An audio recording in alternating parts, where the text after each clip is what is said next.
Picture this. You're sipping wine in the most advanced civilization the world has ever known, surrounded by gleaming towers that scrape the very heavens, when suddenly the ground beneath your marble floors begins to tremble. In less than a day, your entire world, your gods, your gold, your glory, everything you've ever known, vanishes beneath angry waves, leaving nothing but whispers and legends for future generations to puzzle over. Welcome back to another journey through history's most captivating mysteries. I'm your host, and tonight we're exploring one of humanity's most enduring enigmas, the lost civilization of Atlantis. So go ahead, dim those lights, maybe turn on that fan for a gentle, soothing hum, and settle in as we unravel what might have really happened to the world's most famous lost civilization. Why you wouldn't last a day as an Atlantean citizen.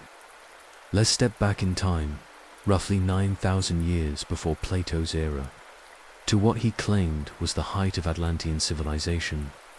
You wake up not to the gentle chirping of birds or the familiar sounds of your modern world, but to the thunderous roar of massive waterfalls cascading down artificial cliffs, the grinding of enormous bronze gears operating the city's elaborate water distribution system, and the constant hum of what you can only describe as an impossibly advanced society that operates on principles you barely understand.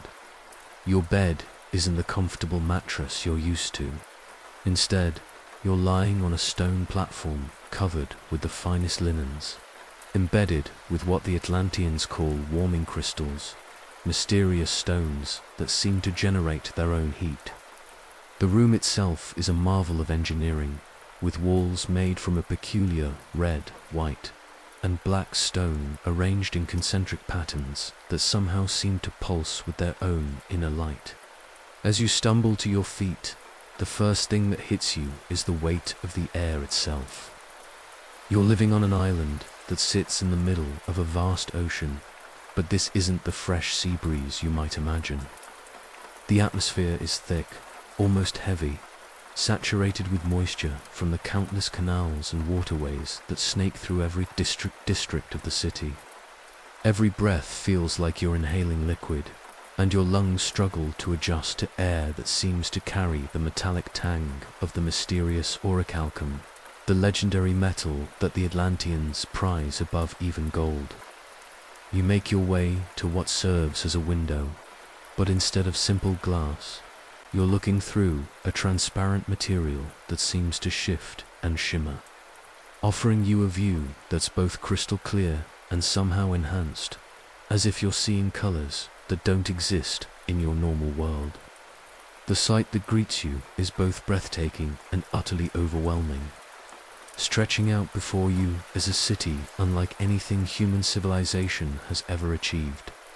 Massive concentric rings of land and water extend as far as the eye can see, each ring connected by bridges that span impossible distances. The architecture defies everything you understand about engineering, with buildings that seem to grow organically from the earth itself, their surfaces covered in intricate carvings that appear to move and shift when you're not looking directly at them. But here's where your modern sensibilities would start to crumble. This isn't just an advanced city, it's a society built on principles that would horrify any contemporary mind. The social hierarchy is rigid beyond anything you've experienced. Your position in society isn't determined by your wealth, your education, or your personal achievements. Instead, it's based on your perceived spiritual purity and your bloodline's connection to the sea god Poseidon himself. As you attempt to navigate this world, you quickly realize that every aspect of daily life revolves around elaborate rituals and ceremonies that you don't understand. The simple act of getting dressed becomes a complex procedure. Your clothing isn't just fabric. It's woven with metallic threads that conduct what the Atlanteans call earth energy. The garments themselves are layered in specific patterns that correspond to your social rank. The phase of the moon, and your assigned role in the day's religious observances.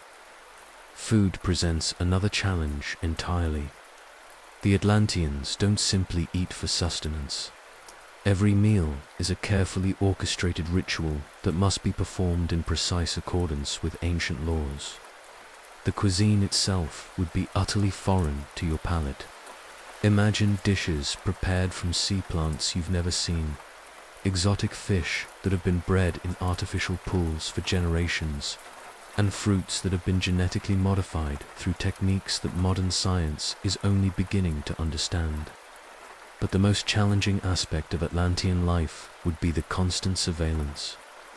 This advanced society has developed methods of monitoring its citizens that make modern technology seem primitive by comparison. Through a combination of crystal technology and psychic abilities that certain bloodlines possess. Your every thought, your every action, your every intention is known to the ruling class. Privacy, as you understand it, simply doesn't exist. Your morning routine, your work activities, your personal relationships, even your dreams are subject to scrutiny by the Atlantean authorities. This isn't just a matter of social control, it's a fundamental aspect of how their society functions. The Atlanteans believe that individual privacy is a barrier to achieving the collective consciousness that their civilization requires to maintain its advanced technology and social order. Your work assignment would be determined not by your interests or aptitudes, but by a combination of astrological calculations, genetic analysis, and spiritual divination performed by the priestly class. You might find yourself assigned to maintain the massive crystal arrays that power the city's technology, a job that requires you to work in chambers filled with energies that make your skin tingle and your vision blur. Or perhaps you'd be designated as a tender of the artificial life forms that the Atlanteans have created to serve various functions throughout their society. The technology itself would be simultaneously fascinating and terrifying. The Atlanteans have mastered the manipulation of what they call vital forces, energies that flow through all living things and can be harnessed to power their incredible machines. But working with this technology requires you to open your mind to influences that would fundamentally alter your consciousness. Many Atlantean workers develop a form of psychic sensitivity that allows them to interface directly with their machines. But this same sensitivity makes them vulnerable to mental influences that can drive them to madness. Transportation through the city would be an experience that defies all logic. The Atlanteans have developed vehicles that move not through mechanical propulsion, but through manipulation of gravitational fields. Imagine stepping onto a platform that suddenly lifts you hundreds of feet into the air with no visible means of support, carrying you across vast distances while you cling desperately to handholds that seem to be made of crystallized light itself. The social interactions would be equally bewildering. Atlantean society operates on a complex system of psychic communication that supplements spoken language. Conversations involve not just words, but the direct transfer of emotional states, memory, images, and abstract concepts that human language cannot adequately express. As an outsider, you'd find yourself constantly misunderstanding social cues, accidentally giving offense through thoughts you didn't realize others could perceive, and struggling to maintain the mental barriers necessary to keep your private thoughts from becoming public knowledge. The religious aspects of daily life would be, perhaps, the most challenging to endure. The Atlanteans worship not just Poseidon, but a complex pantheon of oceanic deities that demand constant appeasement through rituals that range from the beautiful to the horrifying. Morning prayers involve submerging yourself in pools of water that has been charged with electrical energy, a process that leaves you feeling simultaneously invigorated and terrified. Evening ceremonies require participants to consume substances that alter consciousness in ways that allow direct communication with what the Atlanteans believe are divine entities, but which might simply be hallucinations induced by their advanced understanding of biochemistry. Healthcare in Atlantis would be unlike anything in human experience. The Atlanteans have developed medical techniques that involve the manipulation of life energy at the cellular level. Illnesses are treated not with medicines as we understand them, but through the application of controlled energy fields that restructure the body's natural processes. While incredibly effective, these treatments often have side effects that would be considered unacceptable by modern standards. Healing a broken bone might leave you with enhanced strength in that limb, but also with a permanent sensitivity to electromagnetic fields that makes you a living antenna for the city's communication systems. The constant noise would gradually wear down your sanity. Atlantis is never quiet. The massive machinery that maintains the city's infrastructure operates continuously, producing a complex symphony of mechanical sounds, energy discharges, and harmonic resonances that the Atlanteans consider beautiful, but which would sound like industrial chaos to modern ears. The city's communication systems operate on frequencies that create a constant background hum of psychic noise, a stream of thoughts, emotions, and data that flows through the consciousness of every citizen, whether they want to receive it or not. Weather in Atlantis isn't a natural phenomenon, but a carefully controlled aspect of the city's environmental systems. The temperature, humidity, air pressure, and even the emotional atmosphere are regulated by massive machines that operate according to schedules, determined by astronomical calculations and the spiritual requirements of the ruling class.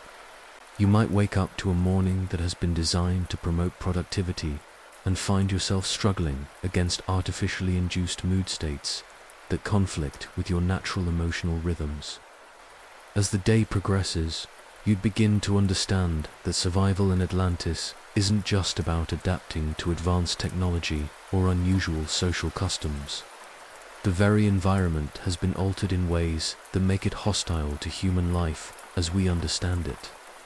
The air contains particles of metals and crystals that gradually accumulate in your body, slowly changing your physiology in ways that make you more compatible with Atlantean technology, but less capable of surviving in the natural world. The water supply, while pure by Atlantean standards, contains dissolved minerals and energy patterns that affect human consciousness in subtle but profound ways.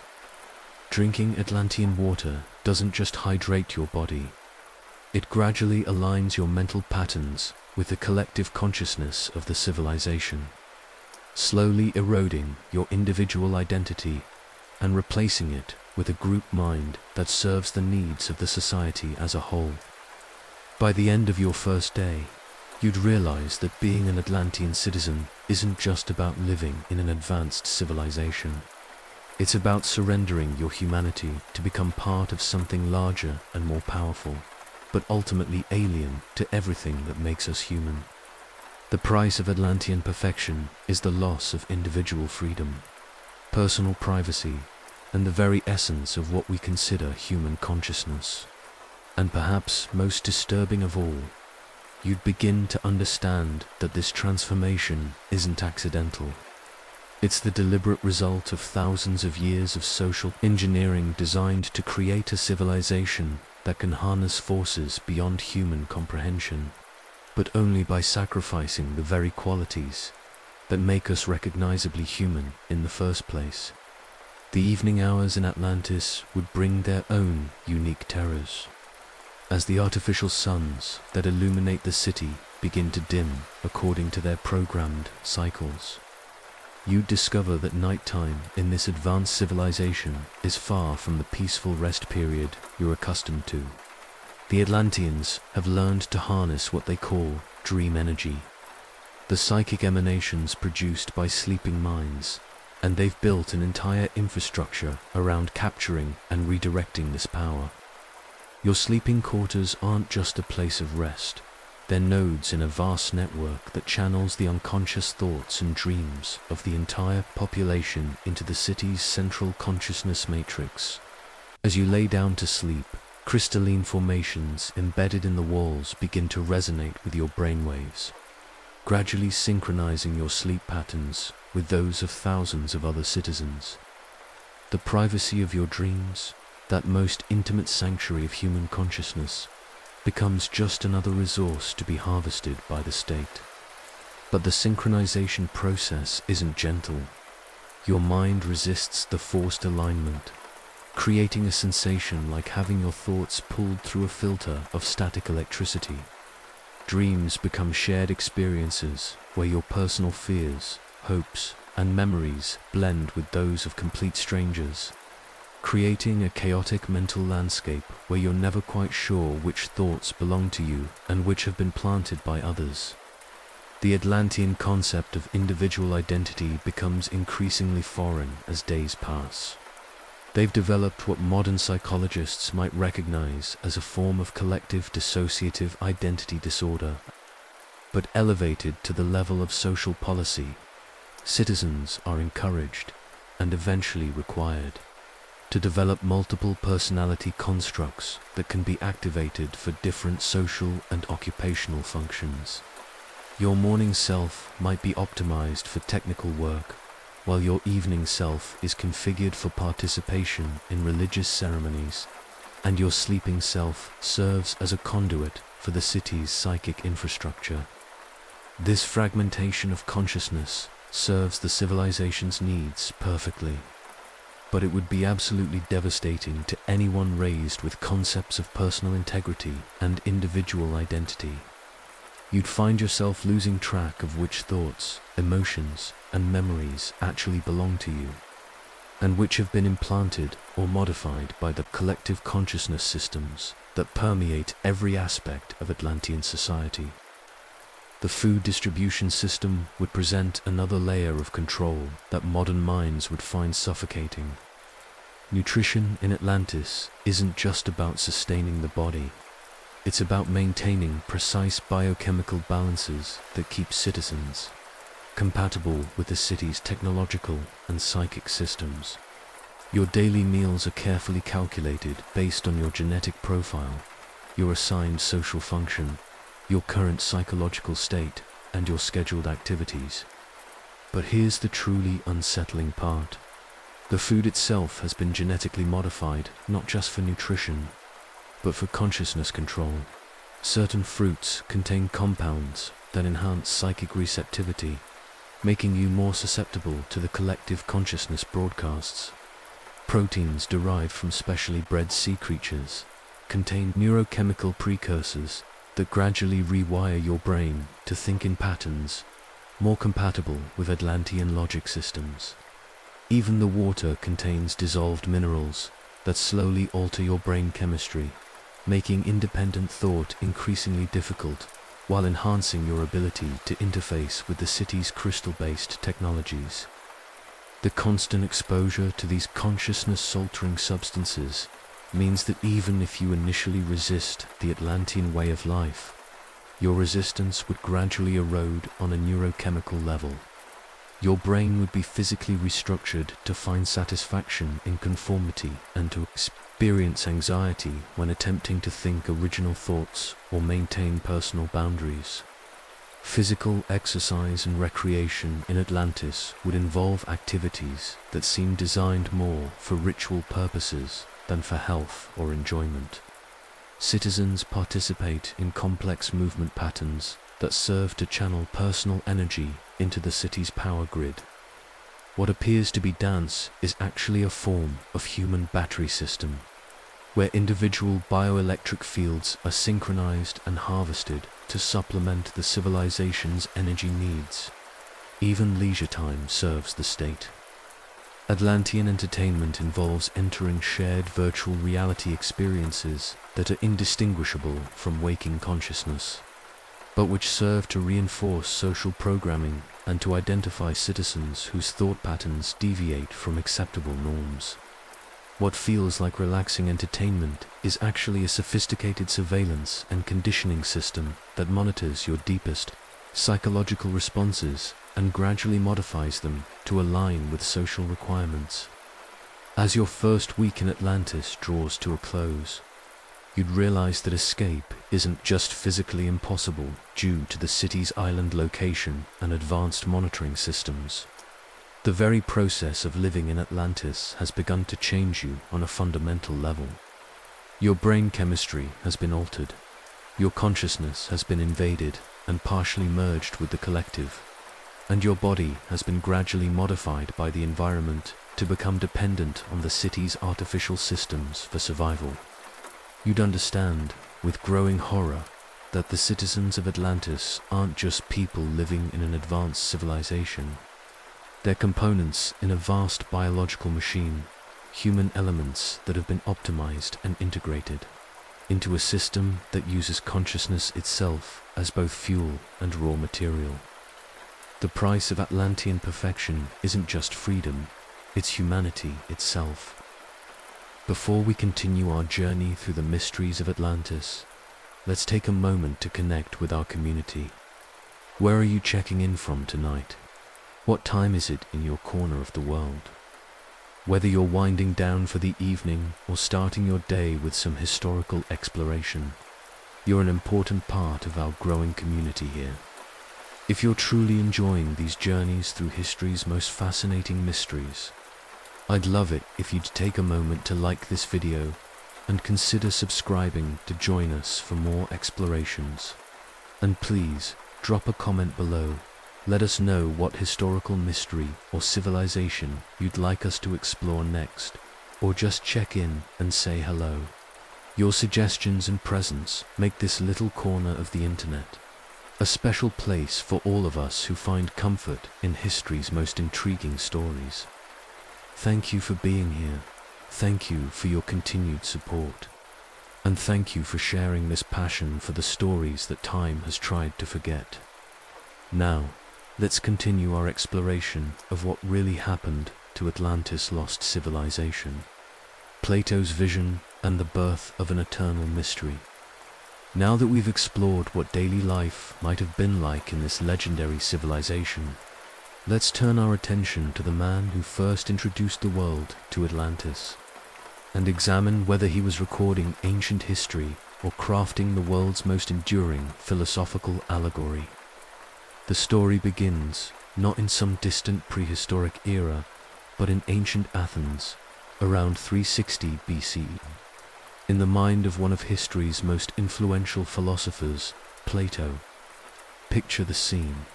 Athens is no longer the mighty empire it once was. The golden age of Pericles has faded into memory. The devastating Peloponnesian War has left the city-state weakened and demoralized. And Greek civilization is grappling with questions about power, corruption, and the ideal society. Into this atmosphere of philosophical and political uncertainty steps Plato, a student of Socrates, carrying with him a story that he claims has been passed down through his family for generations. Plato introduces us to Atlantis, not as a historian might, with careful documentation and multiple sources, but as a storyteller weaving a narrative that seems almost too perfect, too allegorically neat to be entirely factual. He presents the story through two of his famous dialogues, the Timaeus and the unfinished Critias, using his typical method of having characters discuss philosophical concepts through extended narratives.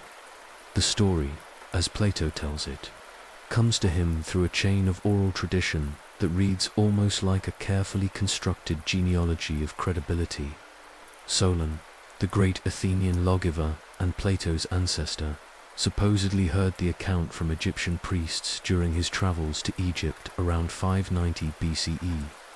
These priests, guardians of records stretching back thousands of years, shared with Solon the story of a great civilization that had existed 9,000 years before their own time. But here's where the story becomes fascinating from a biographical perspective. Solon, according to Plato's account, was so moved by this incredible tales of Atlantis that he began composing an epic poem about it, intending to make it the greatest work of Greek literature. However, he never completed this masterpiece, leaving only notes and fragments that were passed down through his family, eventually reaching Plato's grandfather Dropids, then Plato's great-uncle Critias the elder, and finally to Critias the younger, who shares the story in Plato's dialogues. This chain of transmission is almost suspiciously perfect. Each link in the genealogical chain represents a figure of impeccable reputation and intellectual authority. Solon was revered as one of the 7 sages of Greece, a lawgiver whose wisdom was legendary. The Egyptian priests represented the oldest and most respected tradition of record-keeping in the ancient world. Even the specific priest who supposedly shared the story, whose name Plato gives as Sancius of Sais, seems to have been chosen to lend maximum credibility to the account. The timing of Plato's revelation is equally intriguing. He introduces the Atlantis story during the later period of his career, after he has already established his philosophical system and founded the academy. This isn't the work of a young philosopher seeking attention, but of a mature thinker who has spent decades contemplating questions of justice, governance, and the ideal state. The Atlantis narrative appears precisely when Plato is most concerned with demonstrating the consequences of political corruption and the dangers of unchecked power. Examining Plato's description of Atlantean society reveals a fascinating mirror of his philosophical preoccupations. The Atlantis he describes begins as an ideal state, a maritime empire blessed by the gods with abundant natural resources, advanced technology, and a perfect system of government. The island is arranged in concentric circles of land and water, a geometric perfection that reflects Plato's belief in mathematical harmony as the foundation of cosmic order. The early Atlantean kings, according to Plato's account, were direct descendants of Poseidon, the god of the sea. These divine rulers governed with wisdom and justice, maintaining their civilization in accordance with sacred laws inscribed on a pillar of orichalcum in Poseidon's temple. The society they created was everything that Plato believed a perfect state should be: hierarchical but just, powerful but restrained, technologically advanced but spiritually grounded. But the story takes a dark turn that perfectly illustrates Plato's central philosophical concerns. Over generations, the divine blood of the Atlantean rulers becomes diluted. As their connection to the gods weakens, they become increasingly corrupted by power and wealth. The very abundance that made their civilization great becomes the source of its moral decay. They grow arrogant, aggressive, and unjust, eventually launching wars of conquest against their neighbors, including prehistoric Athens. Here's where Plato's narrative becomes even more intriguing from a biographical standpoint.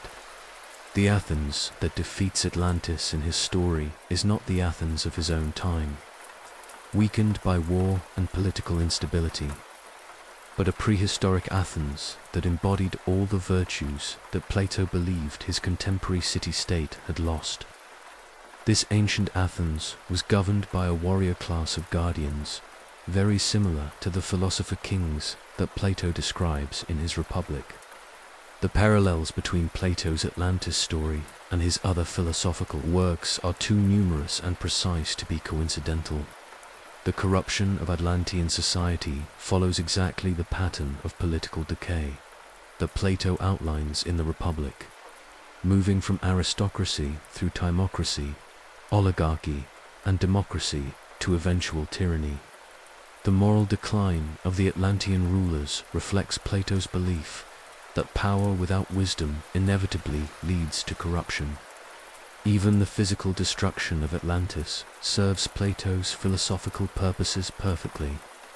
The civilization doesn't simply decline gradually, it's destroyed in a single day and night by earthquakes and floods. disappearing beneath the sea as divine punishment for its moral failures. This catastrophic end serves as the ultimate warning about the consequences of abandoning virtue in favor of material power. The question that has puzzled scholars for over 2 millennia is whether Plato intended his audience to believe that Atlantis had actually existed, or whether he expected them to recognize it as a philosophical allegory. The evidence points in both directions, creating an ambiguity that may have been entirely intentional. On one hand, Plato goes to extraordinary lengths to establish the historical credibility of his account. He provides specific dates, geographical details, and a chain of sources that would have been impressive to his contemporary audience. He describes Atlantean society with the kind of concrete detail that suggests actual historical knowledge, including their military organization, agricultural practices, and architectural achievements. On the other hand, the story serves Plato's philosophical agenda so perfectly that it reads more like a carefully constructed thought experiment than a historical record.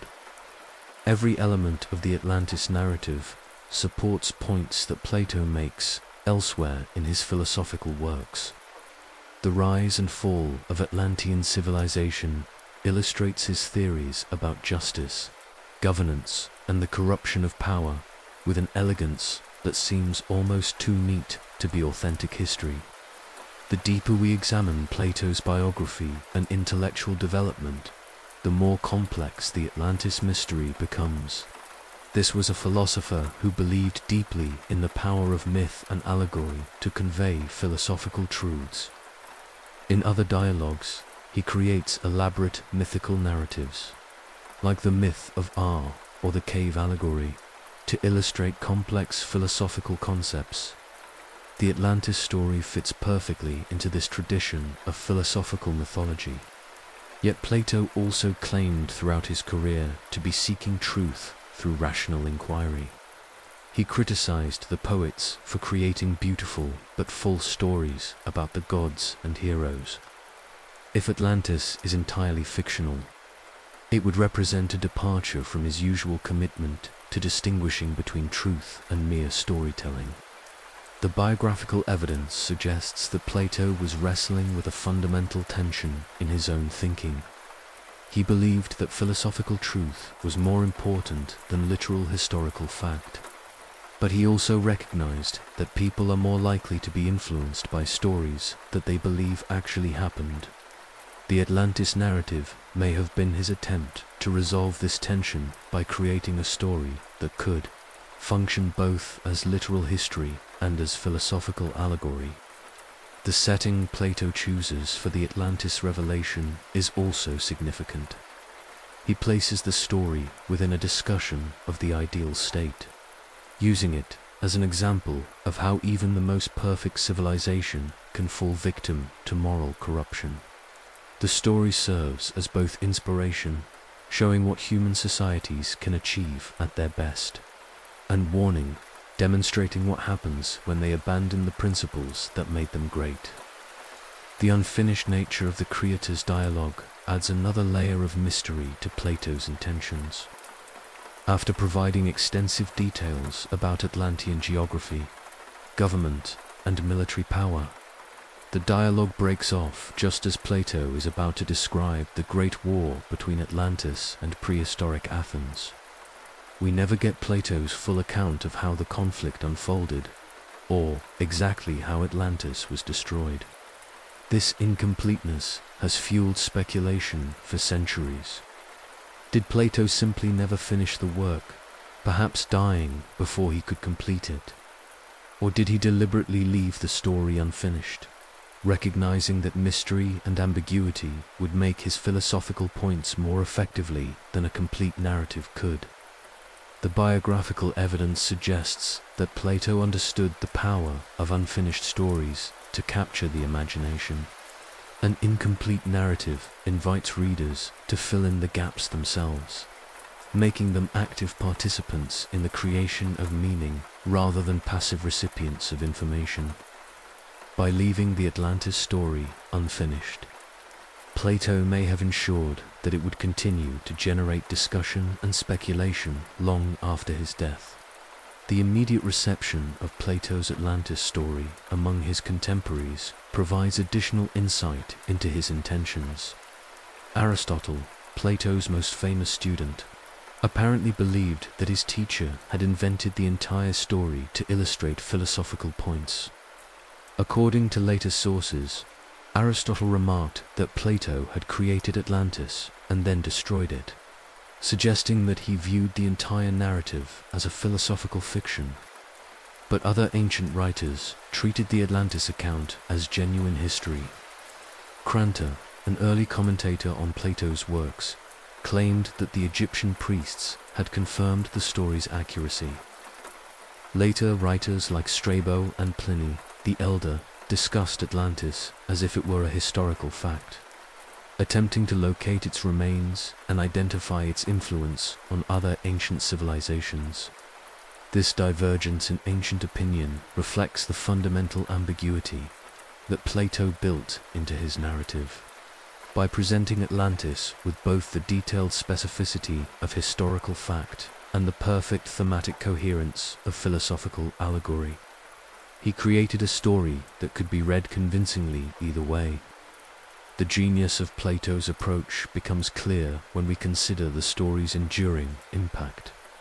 For over 2,000 years, the Atlantis narrative has continued to fascinate readers, precisely because it occupies this ambiguous space between history and myth. It offers enough concrete detail to seem plausible as historical fact, but enough symbolic richness to function as profound allegory. Whether Plato intended to record ancient history or create philosophical fiction, he succeeded in crafting one of the most influential stories in human culture. The Atlantis narrative has inspired countless attempts at historical reconstruction, geographical exploration, and philosophical reflection. It has become a lens through which each generation examines its own relationship to power, technology, and moral responsibility. In the end, perhaps the most important biographical detail about Plato and the Atlantis story is that he created a narrative powerful enough to transcend the question of its literal truth, whether Atlantis existed as a historical reality or emerged from Plato's philosophical imagination. It has become a permanent part of human consciousness, a story that continues to shape how we think about civilization, progress, and the dangers of unchecked power. The mystery of Plato's intentions may never be fully resolved, but the story he told has achieved a kind of immortality that few historical accounts can match. In giving us Atlantis, Plato created not just a lost civilization, but an eternal mirror in which humanity continues to examine its own reflection. But there's another layer to Plato's relationship with the Atlantis story that deserves our attention, one that reveals the profound personal stakes he had in the questions his narrative explores. When Plato was crafting these dialogues, he wasn't just an abstract philosopher contemplating theoretical problems of governance and morality. He was a man who had witnessed firsthand the collapse of everything he held dear about Athenian civilization. Plato had lived through the final defeat of Athens in the Peloponnesian War, watching as his beloved city-state was humbled by Sparta and forced to tear down the walls that had protected it for generations. He had seen democracy, which many Athenians considered the pinnacle of political achievement, descend into mob rule and eventually facilitate the rise of the 30 tyrants, a brutal oligarchy that terrorized the city. Most personally devastating of all, Plato had witnessed the execution of his teacher and mentor, Socrates, by a democratic jury that condemned the wisest man in Athens on charges of corrupting youth and impiety. This event, more than any other, seems to have crystallized Plato's conviction that even the most advanced civilizations could fall victim to ignorance, passion, and moral corruption. The biographical context makes the Atlantis story read almost like a therapeutic exercise. a way for Plato to work through the trauma of watching his own civilizations decline by imagining an even greater civilization's fall. The Atlantis, he describes, isn't just any lost empire. It's specifically a maritime power that becomes corrupted by its own success. Much like Athens had been corrupted by the wealth and power that came with its naval empire. The parallels become even more striking when we consider the specific details Plato provides about Atlantean politics. The civilization he describes begins with philosophic kings, rulers who combine power with wisdom, exactly the kind of leaders Plato believed could have saved Athens from its fate. But over time, these ideal rulers give way to increasingly corrupt successors, who value military conquest over justice, wealth over wisdom, and popular approval over moral principle. This wasn't just philosophical speculation for Plato, it was a pattern he had observed in his own lifetime. He had seen Athenian leaders like Alcibiades, brilliant and charismatic figures who might have been philosopher kings, instead become demagogues who led the city toward disaster.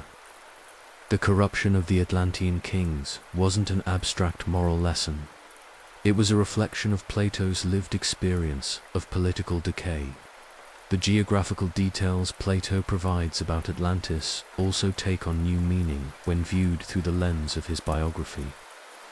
He describes a civilization that controls the Mediterranean through naval power, extracting tribute from subject peoples and using its wealth to fund increasingly ambitious military campaigns. This is precisely the imperial model that Athens had followed during its golden age, and that had ultimately led to the conflicts that destroyed it. Even the specific timeline Plato provides for Atlantis becomes significant when we consider his personal history. He places the civilization's destruction 9,000 years before Solon's time, making it roughly 9,600 years before his own era. This isn't just ancient history. It's prehistory so remote that it can serve as a mythical foundation for understanding all subsequent human civilizations. By setting his story in this distant past, Plato creates a narrative framework that allows him to comment on the cyclical nature of human political development without directly criticizing any contemporary powers. He can explore the dangers of imperialism, democracy, and moral corruption without explicitly condemning Athens, Sparta, or any other Greek city-state. The therapeutic dimension of the Atlantis story becomes even more apparent when we consider how Plato resolves the conflict between Atlantis and prehistoric Athens. In his account, it's not military superiority or political cunning that defeats the Atlantean Empire, but divine justice. The gods themselves intervene to destroy Atlantis when its moral corruption becomes too great to tolerate. This resolution suggests that Plato found some comfort in believing that the universe itself tends toward justice, even when human institutions fail to maintain it. The destruction of Atlantis serves as evidence that no civilization, no matter how powerful or technologically advanced, can permanently escape the consequences of moral failure. For a man who had watched his teacher executed by an unjust legal system and his city humbled by less virtuous enemies, this cosmic perspective on justice may have provided essential psychological relief. The Atlantis story doesn't just explain how great civilizations fall. It promises that their fall serves a larger moral purpose in the universe's design. The unfinished nature of the Critias dialogue takes on additional poignancy when viewed in this biographical context. Perhaps Plato found that he couldn't complete the story because doing so would require him to confront too directly the parallels between Atlantis and Athens. Or perhaps he realized that the mystery and ambiguity of an incomplete narrative would be more powerful than any definitive conclusion he could provide. In the end, Plato's relationship with the Atlantis story reveals him not just as a philosopher creating abstract allegories, but as a human being struggling to make sense of personal and political trauma through the power of narrative imagination. The archaeological quest for a lost world. Having explored what life might have been like in Atlantis and examined Plato's complex motivations for creating or recording the story, we now turn to one of archaeology's most fascinating and frustrating pursuits: the search for physical evidence of this legendary civilization. For over 2 millennia, explorers, scholars, and adventurers have scoured the globe, convinced that somewhere beneath the waves, buried in sand, or hidden in plain sight, the remains of Atlantis are waiting to be discovered. The modern archaeological quest for Atlantis begins not with ancient sources, but with a simple, haunting question. If Plato invented the entire story, why did he include such specific, seemingly arbitrary details that have proven remarkably consistent with real archaeological discoveries made centuries after his death? The precision of his geographical descriptions, the accuracy of his cultural details, and the sophistication of his technological references suggest either an extraordinary imagination or access to historical information that has been lost to mainstream archaeology. The first serious attempt to locate Atlantis using modern archaeological methods emerged in the late 19th century, when French archaeologist Auguste La Plongin became convinced that he had found evidence of Atlantean influence in the Mayan ruins of the Yucatan Peninsula. La Plongin's work was methodical and extensive, involving detailed surveys of Mayan architecture, art, and writing systems that revealed striking parallels to Plato's descriptions of Atlantean culture. La Plongin discovered architectural features in Mayan temples that seemed to mirror the concentric ring design that Plato attributed to Atlantis.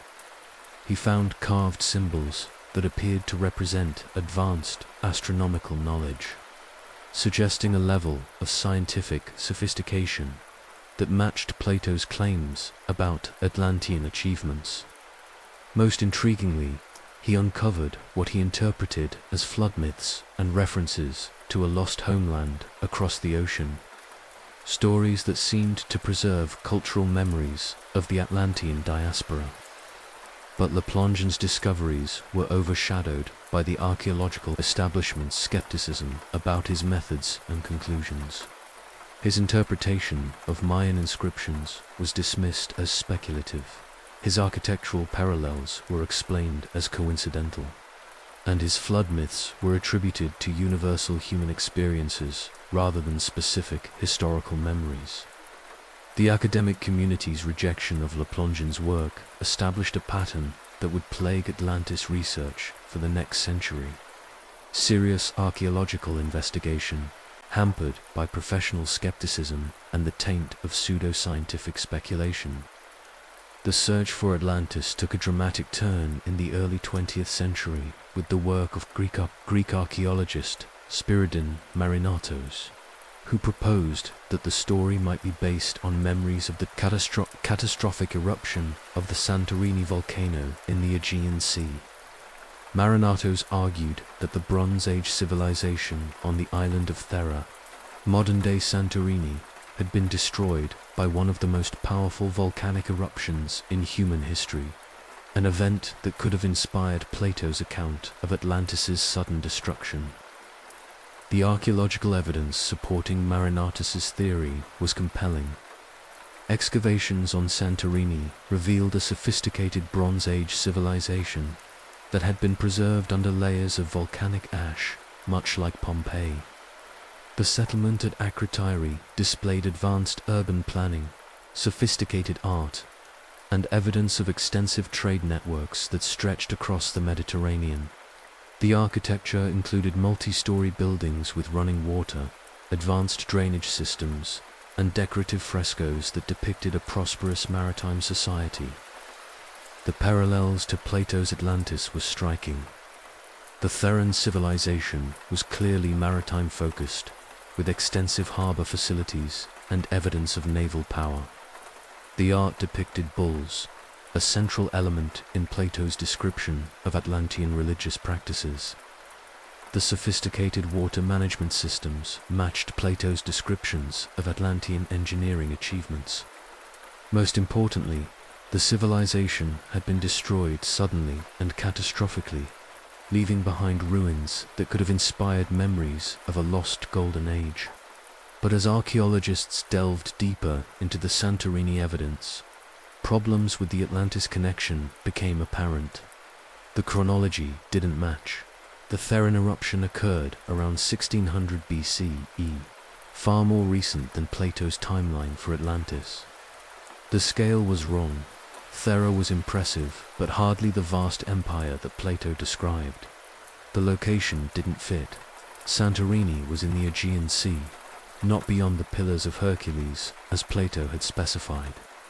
These discrepancies led some researchers to propose that Plato had deliberately altered the chronology and geography of a real historical event to serve his philosophical purposes. Perhaps the story of Atlantis was based on cultural memories of the Theran catastrophe, but Plato had moved it to a more remote time and place to make it function better as allegory. This interpretation allowed for both historical authenticity and philosophical invention, suggesting that the Atlantis story was neither pure fact nor pure fiction, but a creative transformation of real events.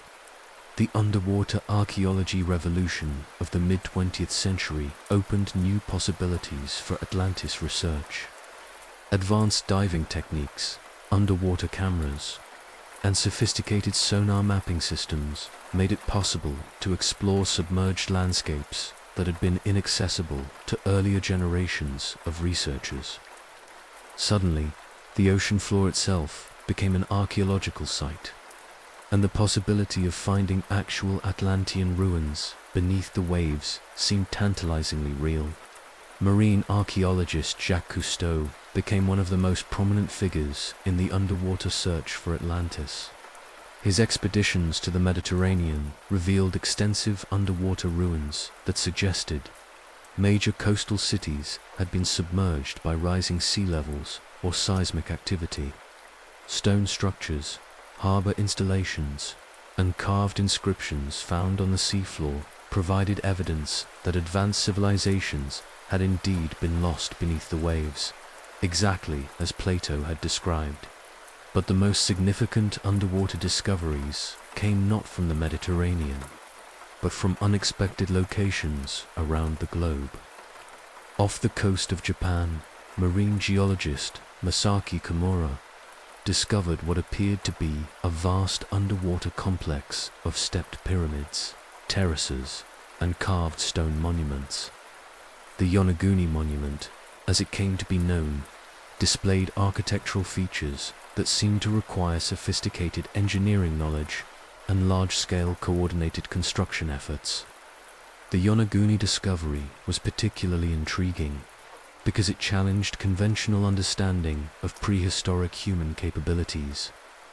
The structures appeared to be much older than any known advanced civilization in the region, suggesting that sophisticated maritime cultures had existed in the Pacific long before mainstream archaeology acknowledged their possibility. The stepped pyramid design bore striking resemblances to similar structures found in ancient Egypt, Mesopotamia, and Mesoamerica, hinting at possible cultural connections across vast oceanic distances. Similar underwater discoveries emerged from locations around the world. Off the coast of India, marine archaeologists found submerged city ruins that appeared to be thousands of years old, complete with street layouts, building foundations, and evidence of advanced urban planning. In the Caribbean, researchers discovered underwater stone circles and megalithic structures that suggested sophisticated astronomical knowledge. The Black Sea yielded evidence of extensive coastal settlements that had been submerged by rising water levels following the end of the last ice age. These discoveries created a new understanding of prehistoric human civilization that was far more complex and advanced than traditional archaeology had previously accepted. The evidence suggested that sophisticated maritime cultures had existed around the world during the final phases of the Ice Age. Cultures that possessed advanced knowledge of engineering, astronomy, and navigation. When rising sea levels submerged coastal areas at the end of the Ice Age, these civilizations were lost beneath the waves, leaving only fragmentary cultural memories that might have inspired stories like Plato's Atlantis. The advent of satellite archaeology in the late 20th century added another dimension to the search for Atlantis. High-resolution imaging from space revealed previously unknown archaeological sites, including what appeared to be the remains of ancient cities in locations where no major civilizations were supposed to have existed. In the Sahara Desert, satellite images showed the outlines of extensive urban complexes buried beneath the sand, suggesting that the region had once supported large populations during periods when the climate was more hospitable. One of the most intriguing satellite discoveries came from the so-called Eye of the Sahara, a massive circular formation in Mauritania that bears a striking resemblance to Plato's description of Atlantis's concentric ring structure. The Richard structure, as geologists call it, is nearly 50 kilometers across and consists of concentric rings of different rock types that create a bullseye pattern visible from space. While mainstream geology explains the formation as the result of natural erosion processes, some researchers have proposed that it might represent the remains of an ancient city built according to the same design principles that Plato attributed to Atlantis. The archaeological evidence for advanced prehistoric civilizations has been further strengthened by discoveries at sites like Göbekli Tepe in Turkey, where massive stone temples dating to over 11,000 years ago demonstrate the sophisticated religious and architectural traditions existed far earlier than previously believed. The precision of the stone carving, the complexity of the astronomical alignments, and the scale of the construction effort required suggest that prehistoric human societies were capable of achievements that rival those of later historical civilizations. These discoveries have forced archaeologists to reconsider fundamental assumptions about the development of human civilization. The traditional model of gradual progress from simple hunter-gatherer societies to complex urban civilizations may be too simplistic to account for the evidence now emerging from around the world. Instead, the archaeological record suggests a more complex pattern of cultural development, with periods of advanced achievement followed by collapse and loss of knowledge. The search for Atlantis has also been aided by advances in genetic archaeology, which uses DNA analysis to trace population movements and cultural connections across vast distances and time periods. Studies of ancient DNA have revealed unexpected patterns of human migration and cultural exchange that support the possibility of advanced maritime civilizations during the prehistoric period. Genetic evidence suggests that there were extensive oceanic voyages and cultural contacts between distant regions during the final phases of the Ice Age, exactly the kind of global civilization that the Atlantis story describes. Perhaps most significantly, recent archaeological discoveries have revealed that the end of the last Ice Age was marked by a series of catastrophic events that could have destroyed advanced civilizations and erased most evidence of their existence. The Younger Dryas period, roughly 12,000 years ago, saw dramatic climate change, massive flooding, and possible cosmic impacts that would have devastated coastal civilizations around the world. These events occurred precisely during the time period when Plato claimed that Atlantis was destroyed, suggesting that his story might preserve memories of real catastrophic events that marked the end of an advanced prehistoric civilization. The accumulating archaeological evidence has created what some researchers call the Atlantis paradox. The more we discover about prehistoric human capabilities and the catastrophic events that marked the end of the Ice Age. The more plausible Plato's account of a lost advanced civilization becomes, yet the more plausible the story becomes, the more mysterious its origins appear.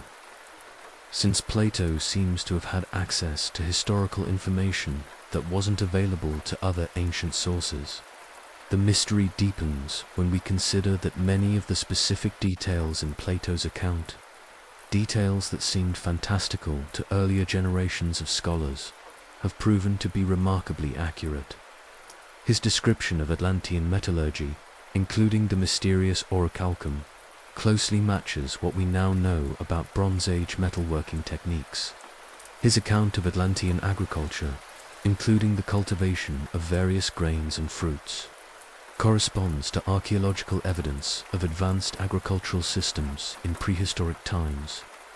Even Plato's description of Atlantean military technology has proven surprisingly accurate. His account of Atlantean chariots, ships, and weapons matches archaeological discoveries of Bronze Age military equipment from around the Mediterranean. His description of Atlantean fortifications corresponds to defensive structures found at prehistoric sites around the world. The precision of these details suggests either that Plato had access to reliable historical sources, or that he possessed an extraordinary understanding of prehistoric technology. The ongoing archaeological search for Atlantis has revealed that the question of whether the civilization actually existed may be less important than what the story tells us about human cultural memory and the transmission of historical knowledge. Whether Plato was recording ancient history or creating philosophical allegory, his account appears to preserve authentic information about prehistoric human achievements and the catastrophic events that ended the Ice Age. The search for Atlantis has also demonstrated the power of mythology to guide archaeological discovery. Many of the most significant recent discoveries related to prehistoric civilization have been made by researchers who were inspired, directly or indirectly, by the Atlantis story. The legend has served as a catalyst for exploration and investigation that has expanded our understanding of human history far beyond what conventional archaeology might have achieved on its own.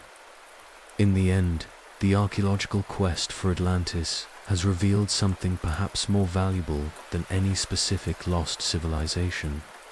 Evidence that human cultural achievement extends much deeper into prehistory than we previously imagined, and that the stories we dismiss as mythology may preserve authentic memories of remarkable civilizations that have been lost to time and catastrophe.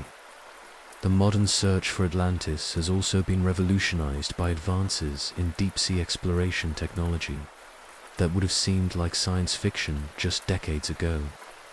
Autonomous underwater vehicles equipped with high-resolution cameras and sophisticated sonar systems can now map the ocean floor with unprecedented precision, revealing geological formations and potential archaeological sites that were previously invisible to human investigation.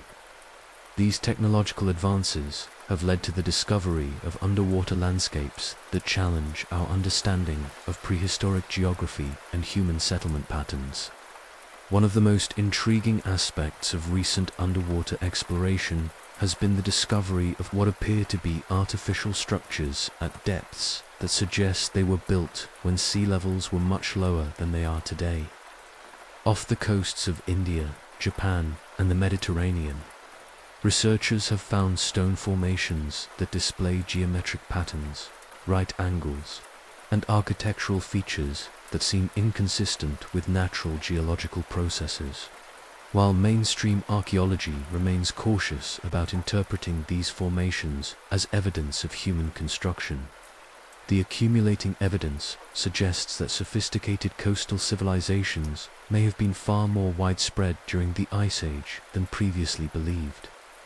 The implications of these discoveries extend far beyond the search for Atlantis itself. If advanced maritime civilizations did exist during the final phases of the Ice Age, Their submersion beneath rising seas would explain one of archaeology's most persistent mysteries: the apparent sudden emergence of complex civilizations around the world in the early historical period. Rather than representing the first flowering of human cultural achievement, civilizations like those of ancient Egypt, Mesopotamia, and the Indus Valley may have been the inheritors of much older traditions that survived the catastrophic flooding that marked the end of the Ice Age. This interpretation helps explain the remarkable sophistication that characterizes the earliest historical civilizations: the precision of Egyptian pyramid construction, the advanced mathematics of Babylonian astronomy, and the sophisticated urban planning of Harappan cities may reflect not primitive beginnings, but the reconstruction of knowledge and techniques that had been developed over millennia by prehistoric civilizations that were subsequently lost beneath the waves. The search for Atlantis has also benefited from advances in climatology and paleoenvironmental reconstruction that have revealed the dramatic extent of environmental changes that occurred during the transition from the Ice Age to the current interglacial period.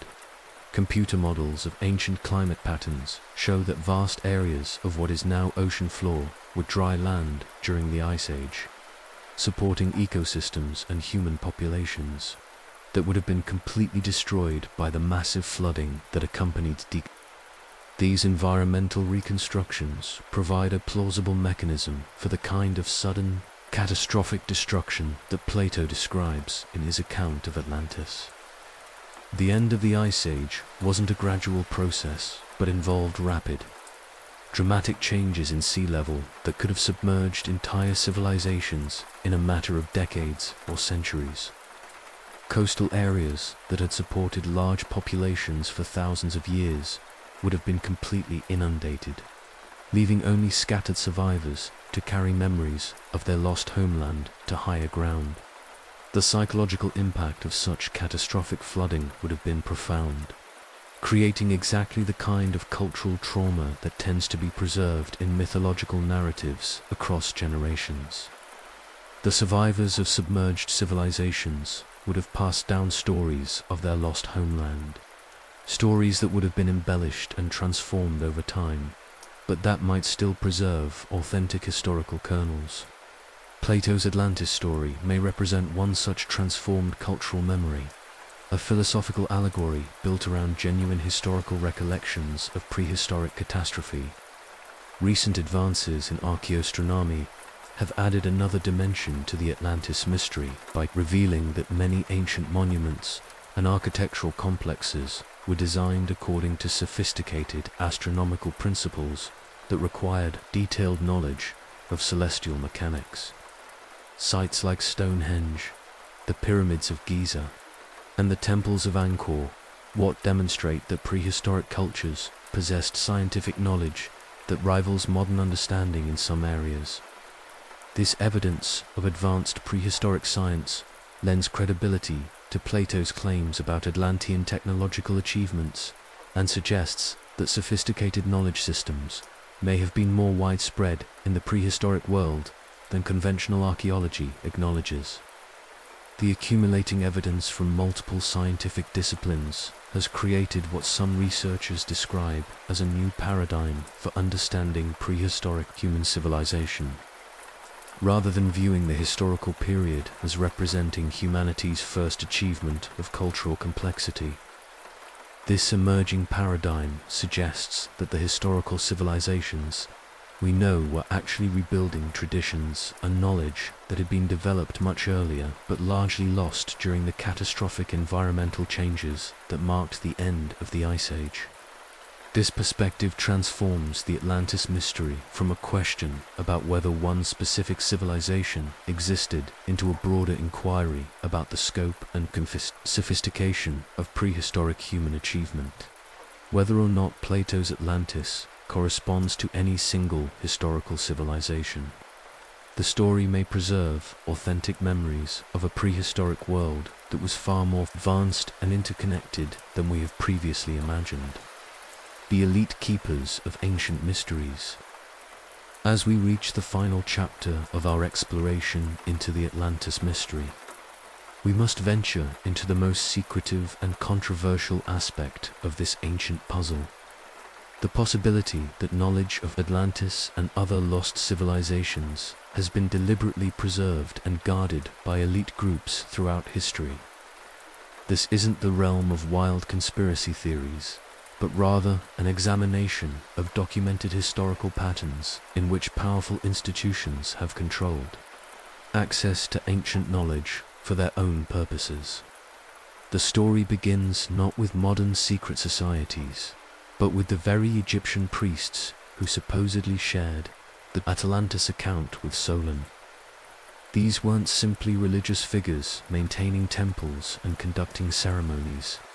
They were the intellectual elite of the ancient world, guardians of vast libraries and archives that preserved knowledge spanning thousands of years. The priests of Sais, where Solon allegedly heard the Atlantis story, represented one of the most sophisticated information management systems in human history. Egyptian priestly colleges operated according to strict hierarchical principles that determined who could access different levels of knowledge. The lowest ranks of priests might learn basic religious rituals and administrative procedures, but the highest levels were initiated into what the Egyptians called the mysteries, advanced knowledge that encompassed everything from mathematics and astronomy to medicine and engineering. This wasn't just religious knowledge, it was the accumulated wisdom of one of the world's longest-running civilizations. The priests claimed that their archives contained records going back tens of thousands of years, far beyond what mainstream historians considered plausible. They maintained detailed chronologies of Egyptian dynasties, astronomical observations, flood records, and accounts of interactions with other civilizations that supposedly existed in prehistoric times. Modern archaeology has validated enough of these priestly claims to suggest that the Egyptian temples preserved historical information that was remarkably accurate, even when it seemed impossible by conventional standards. The pattern of elite knowledge preservation established by the Egyptian priesthood was adopted and adapted by subsequent civilizations throughout the ancient world. Greek mystery schools, Roman collegiate institutions, and early Christian monasteries all developed systems for preserving and transmitting advanced knowledge, while restricting access to carefully selected initiates. These institutions didn't just preserve knowledge, they actively shaped how that knowledge was interpreted and applied in the broader society. The Library of Alexandria represents the pinnacle of ancient elite knowledge management. This wasn't simply a collection of books, but a sophisticated research institution that attempted to gather and systematize all human knowledge under the patronage of the Ptolemaic dynasty. The scholars who worked at Alexandria had access to sources and texts that were unavailable anywhere else in the ancient world, including many documents that claimed to preserve accounts of prehistoric civilizations and catastrophic events. The destruction of the Library of Alexandria, which occurred gradually over several centuries rather than in a single dramatic event, represents one of history's greatest losses of ancient knowledge. The scholars who worked there had access to thousands of texts that described advanced ancient civilizations, technological achievements, and historical events that are now known only through fragmentary references in surviving sources. Some of these lost texts may have contained detailed accounts of Atlantis and other prehistoric civilizations that would have resolved many of the mysteries that puzzle modern researchers. But the destruction of Alexandria wasn't complete. Many of the most valuable texts were copied and preserved by scholars who recognized their importance and took steps to ensure their survival. These copies were dispersed to libraries and archives throughout the Mediterranean world, where they were maintained by successive generations of scholarly elites who understood their value even when the broader culture had forgotten their significance. The rise of Christianity created new patterns of elite knowledge preservation that had profound implications for the transmission of ancient wisdom. Early Christian scholars, like Clement of Alexandria and Origen, were deeply familiar with Greek philosophical traditions and had access to texts that described prehistoric civilizations and lost knowledge. However, they interpreted this material through a distinctly Christian theological framework that often obscured its historical significance. The Christian concept of revelation created a tension with pagan claims about ancient wisdom that had been developed through human investigation and divine inspiration outside the Judeo-Christian tradition. Many early Christian scholars resolved this tension by arguing that pagan wisdom was either diabolic deception or corrupted fragments of primordial revelation that had been given to humanity before the fall. This theological interpretation allowed Christian elites to preserve ancient texts while recontextualizing their meaning in ways that supported Christian doctrine. During the medieval period, Islamic scholars inherited much of the Greek philosophical and scientific tradition that had been preserved in Arabic translation. Islamic intellectual culture was generally more open to pre-Islamic sources of wisdom than contemporary Christian scholarship, leading to the preservation of texts and ideas that might otherwise have been lost. The great libraries of Baghdad, Cordoba, and Cairo maintained extensive collections of ancient texts that described lost civilizations, advanced technologies, and prehistoric catastrophes. The medieval Islamic concept of the hidden imam, or concealed spiritual authority, created institutional frameworks for preserving esoteric knowledge that might be too dangerous or too advanced for general circulation. Sufi orders, in particular, developed sophisticated methods for transmitting advanced spiritual and philosophical teachings through carefully structured initiation processes that ensured students were properly prepared to receive and use such knowledge responsibly. The translation movement that brought Greek and Arabic texts into Latin during the medieval period created new opportunities for European scholars to access ancient knowledge about lost civilizations. However, this knowledge was filtered through ecclesiastical institutions that were deeply suspicious of any claims that might contradict Christian historical narratives or suggest that pagan civilizations had achieved levels of advancement that rivaled or exceeded Christian culture. The Renaissance marked a turning point in elite attitudes toward ancient wisdom. Scholars like Marsilio Ficino and Pico della Mirandola actively sought out ancient texts that described prehistoric civilizations and advanced knowledge systems, believing that such wisdom could contribute to a renewal of human culture and spiritual development. The Platonic Academy in Florence became a center for the study of ancient mysteries, including detailed investigations into the historical basis of stories like Atlantis. Renaissance humanism created intellectual frameworks that were more open to the possibility that ancient civilizations had achieved remarkable levels of advancement in philosophy, science, and technology. This cultural shift made it possible for scholars to take seriously claims about prehistoric achievements that had been dismissed by medieval authorities as pagan fantasy or diabolic deception. The emergence of Freemasonry in the 17th and 18th centuries represents one of the most significant developments in the elite preservation of ancient knowledge.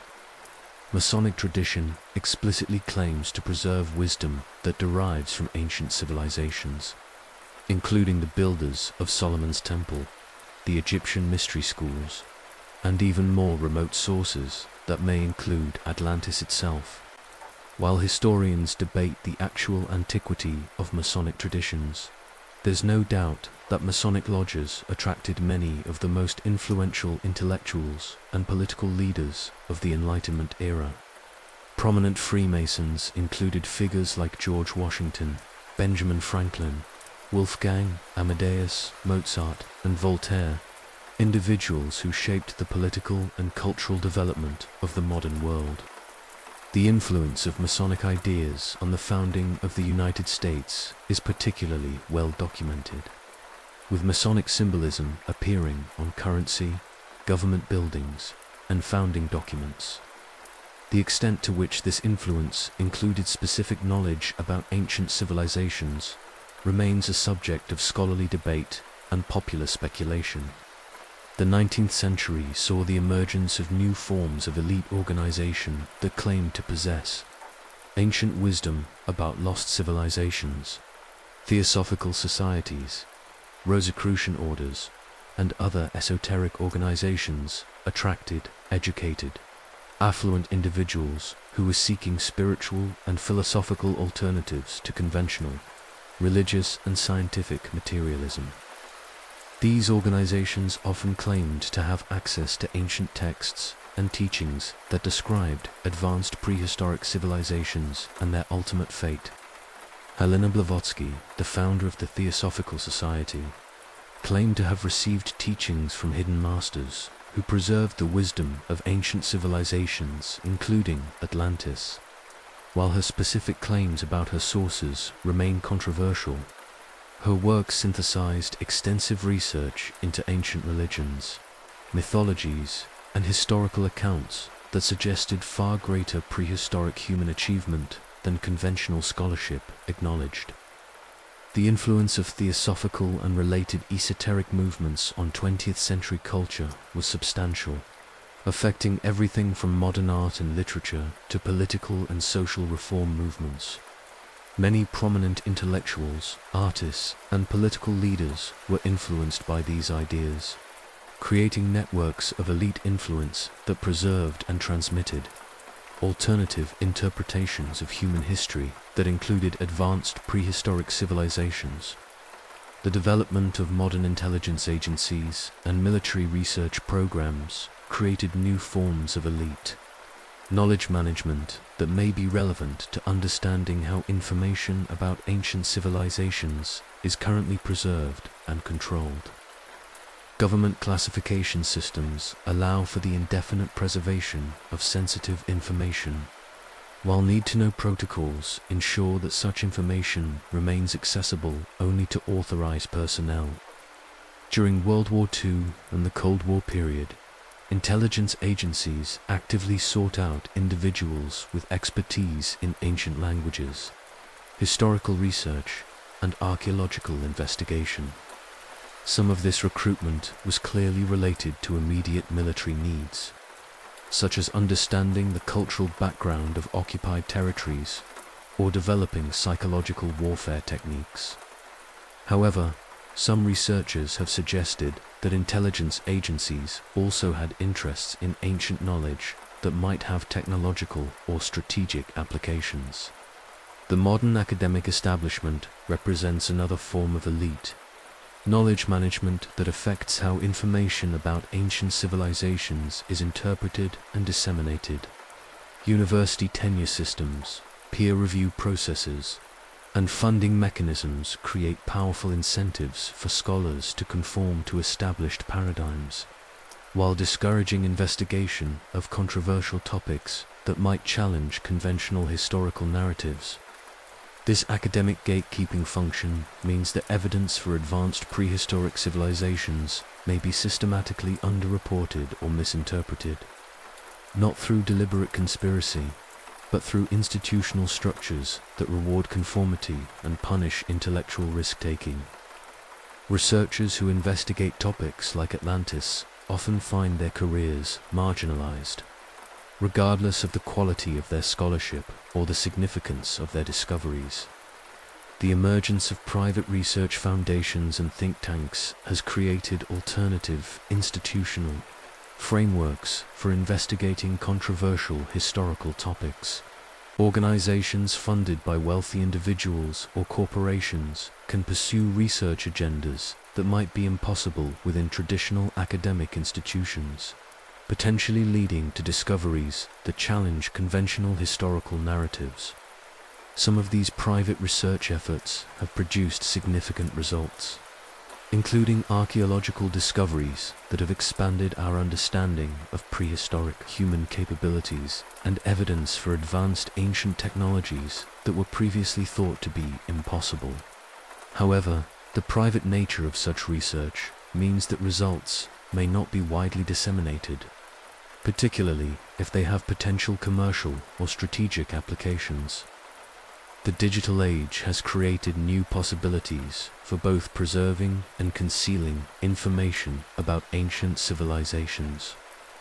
Digital archives can preserve vast amounts of textual and visual information indefinitely, while sophisticated search algorithms can help researchers identify patterns and connections that might not be apparent through traditional scholarly methods.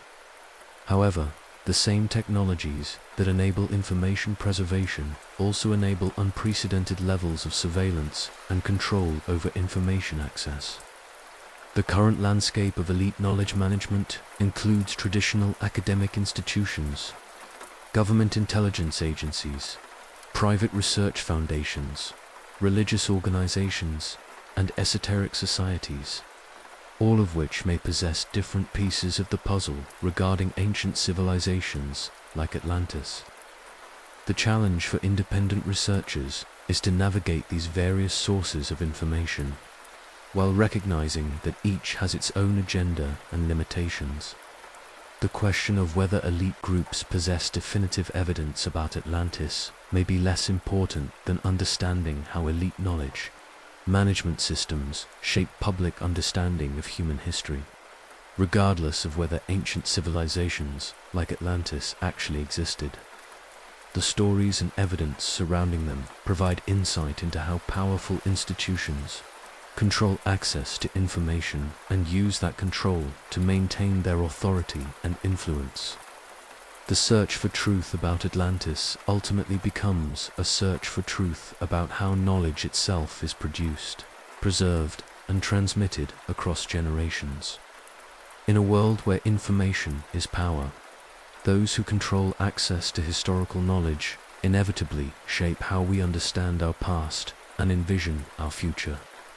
Perhaps the greatest mystery surrounding Atlantis isn't whether the civilization existed, but why the story continues to fascinate us despite, or perhaps because of, the institutional efforts to either validate or debunk it.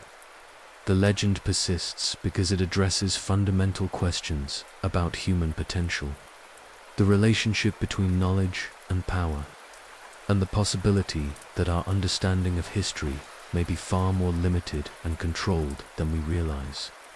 In the end, whether we find Atlantis in underwater ruins, ancient texts, or the hidden archives of elite institutions, the search itself reveals as much about our present circumstances as it does about our prehistoric past. The story of Atlantis serves as a mirror in which we can examine our own civilization's relationship to knowledge, power, and the mysteries that lie hidden beneath the surface of official history. As we reach the end of our journey through the mysteries of Atlantis, we find ourselves not with definitive answers, but with a deeper appreciation for the complexity and richness of human historical experience. Whether Atlantis existed as Plato described it, whether it was based on memories of real prehistoric civilizations, or whether it was entirely a philosophical creation, the story continues to captivate us because it speaks to something fundamental about human nature and human potential. The search for Atlantis has taken us from the daily struggles of imagined citizens living in an advanced but oppressive society, through the biographical complexities of the philosopher who gave the world this enduring mystery, to the archaeological evidence that suggests our prehistoric past may be far more sophisticated than we previously believed. And finally, to the elite institutions that continue to shape how we understand and investigate our historical heritage. What emerges from this exploration is a picture of human civilization that is far more complex, far more ancient, and far more mysterious than conventional history suggests. Whether or not we ever find the physical remains of Atlantis, The story has already served its purpose by inspiring us to question our assumptions about the past and to remain open to possibilities that challenge our current understanding of human achievement and potential. The mystery of Atlantis reminds us that history is not a fixed narrative but an ongoing conversation between the present and the past, mediated by the stories we tell, the evidence we discover, and the institutions that shape how we interpret both.